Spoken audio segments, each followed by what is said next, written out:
سبح اسم ربك الأعلى الذي خلق فسوى والذي قدر فهدى والذي أخرج المرعى فجعله غثاء نحوا سنقرئك فلا تنسى إلا ما شاء الله إنه يعلم الجهر وما يخفى ونيسرك لليسرى فذكر إن نفعت الذكرى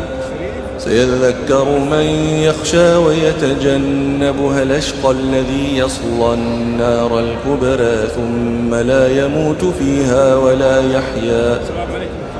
قد أفلح من تزكى وذكر اسم ربه فصلى بل توثرون الحياة الدنيا والآخرة خير وأبقى إن هذا لفي الصحف الأولى صحف إبراهيم وموسى